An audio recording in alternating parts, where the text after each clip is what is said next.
Helo, Hannah dwi. Dwi wedi ddod yma heddiw I ddysgu mwy am wasanaethau cymorth a gwybodaeth yn y coleg. Mae rhan fwyaf o'r gwybodaeth a gwasanaethau cymor ar gael gan gwasanaethau i'r ddysgwyr.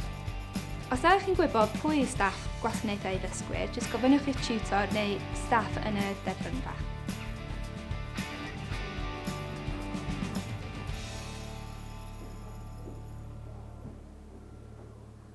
Oes yna gyllid i'n helpu ni dalu am yr offer a dillad ar gyfer y cwrs? Oes, felly di wneud cais I gronfa gefnogi'r dysgwyr. Mae'r ffurflenni ar gael gan wasanaethau ddysgwyr. I fod yn gymwys am gymorth, mae rhaid I chdi gofrestru ar gwrs llawn neu'r rhan amser, ac mae rhaid I incwm y cartre fod o dan lefel penodol. Mae bandiau'r incwm a chanran yr arian y bydd wedi ei dderbyn I gweld ar y ffurflen. Allaf wneud cais i'r gronfa yma I brynu cyfriadur neu gliniadur? Na, tydi'r gronfa ddim ar gyfer pethau fatha cyfrifiaduron neu liniaduron.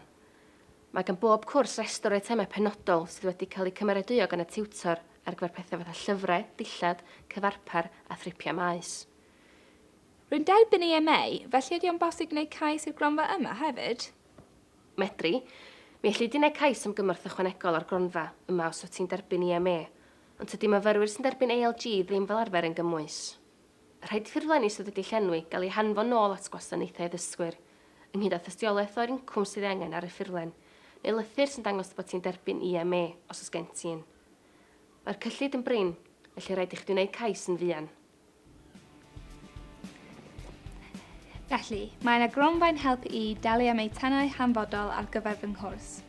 Mae gan bob cwrs restr wedi ei gymeradwyo gan diwtor o'r hyn sydd ei angen. Bydd ffurflen sy'n dangos y bandiau incwm ar gyfer bod yn gymwys ar gael o gwasanaethau ddysgwyr. Bydd angen gwneud cais yn gynnar a chynnwys tystiolaeth o incwm y cartref neu y llythyr dyfariad EMA.